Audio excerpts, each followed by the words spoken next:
Hello everybody, my name is Joe Guy, and welcome back to Dragon Age Origins. Here we are, in a room. We have just broken free of the Sloth Demon's nightmare. Broken free of the Fade, finally, after so long. Now we got to get used to fighting with a party again, and without having my spirit forms. However, hopefully we got to keep those stat upgrades that we got in the Fade. However, one of the first things I want to do, because I was thinking about this, I was worried I may not be able to do it after I complete the Mage Tower sort of arc. I want to go down to the basement, because last time we tried to go down there to complete the quest, the Watchguard of the Reaching, we were killed by a huge fiery bastard.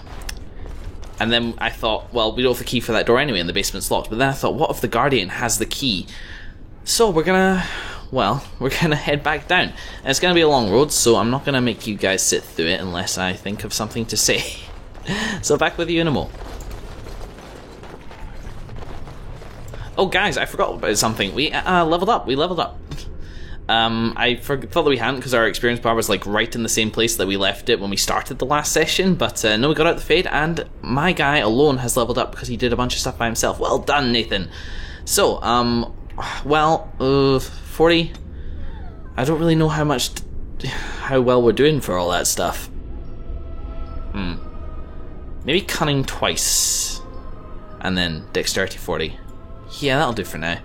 What else we got? Oh yes, we needed to get the next combat tier tactics, so we did. So now we have two talents to pick out of these lovely guys here. Now, what have we got? Defensive fire. While active, the archer changes stance, receiving a bonus to defense, but slowing the rate of fire. With the Master Archer talent, the defense bonus increases. That's pretty good, but it leads on to Master Archer. Deadly with bows and crossbows, Master Archers receive additional benefits when using aim and all that other stuff. Wow, all the talents. This talent also eliminates the penalty to attack speed when wearing heavy armor. No, I don't wear heavy armor, so we're not going to prioritize this, but it would be handy. Arrow of Slaying. No. Critical shot. Finding a chink in the target's defenses, the archer fires an arrow that, if aimed correctly, automatically scores a critical hit and gains a bonus to armor penetration. The Master Archer talent increases the armor penetration bonus. Suppressing fire. The archer shots hamper foes. Each arrow deals regular damage and also encumbers the target with a temporary penalty to attack. Wow. Okay, so that's handy. And that lets me do a scatter shot, which is like an AoE, but I don't have the abilities for that yet, so I'm thinking these two. But let's just make sure I don't want anything from here. This requires level 12. Evasion. Nice. We decided against all this stuff. It's not so useful for an archer, and we decided against that, and we decided against this, so yeah, it's one of these two.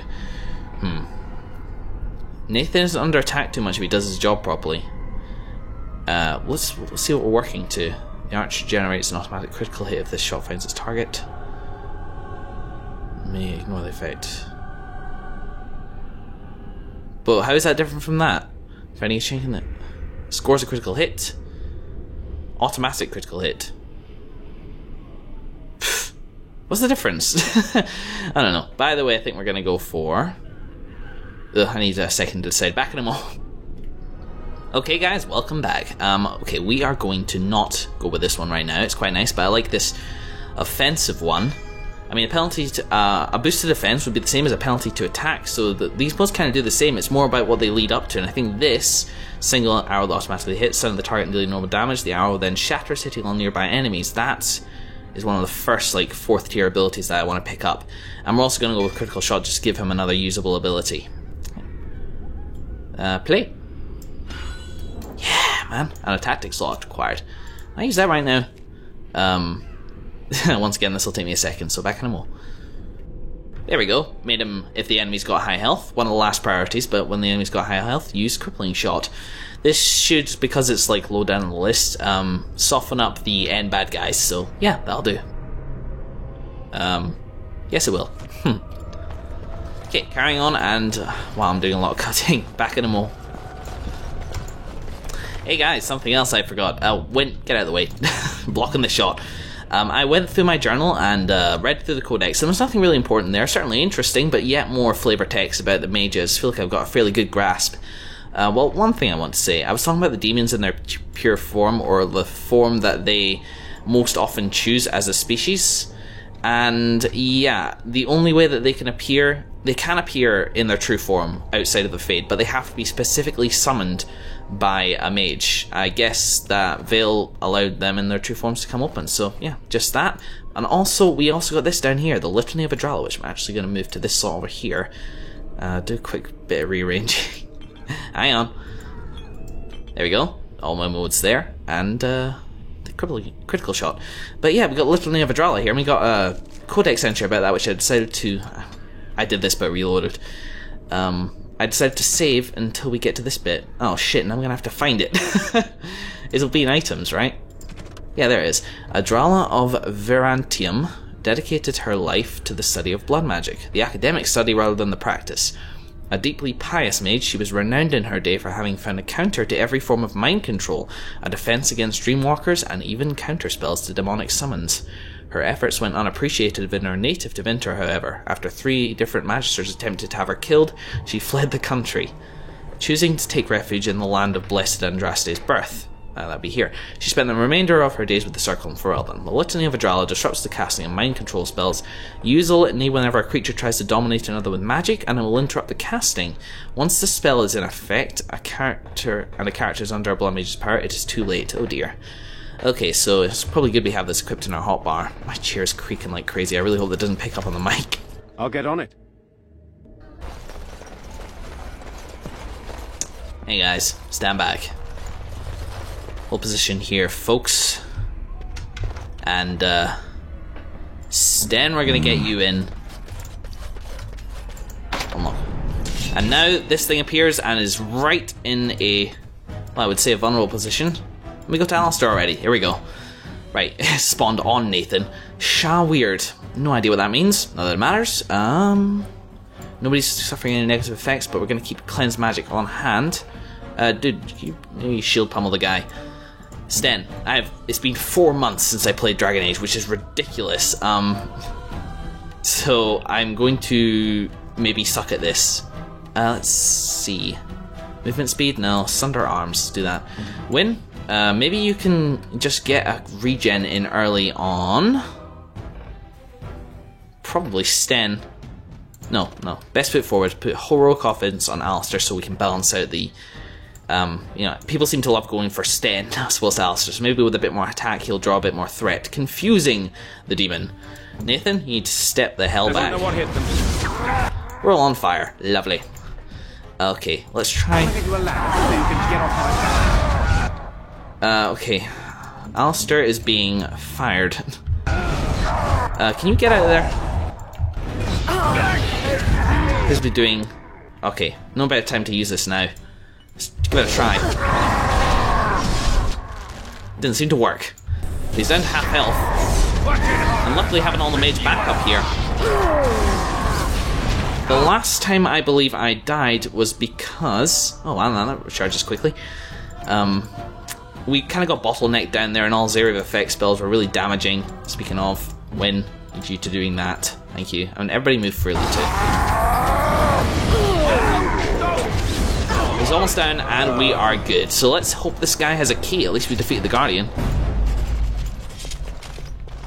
We completed a quest. We got a bloody great sword, two-handed. Wow. Can we choose here to compare that with?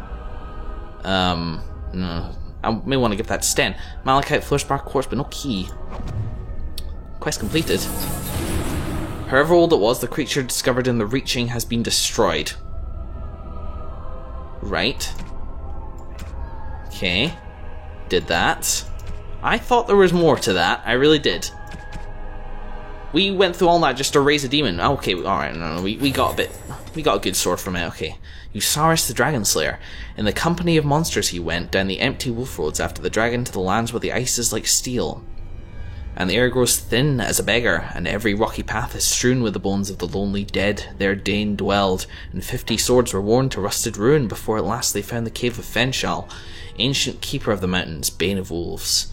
Dane sought a way in which the dragon might be felled. Okay. Dragon? What dragon? Oh, there's a quest with a dragon in it. That's standard. Fiend of Fire and Talon. Or is, wait, Fenshal. No. Yeah, Fenshal, Keeper of the Mountains, Bane of Wolves. Maybe that is the dragon. Fiend of Fire and Talon. its scales brighter than any warrior's mail, teeth greater than men, and all around the slumbering worm were bones, wolves, men, beasts beyond counting. The fume of death frightened even the wolf pack, and Dane, desperate, crept into the cavern to seek for the monster's death alone.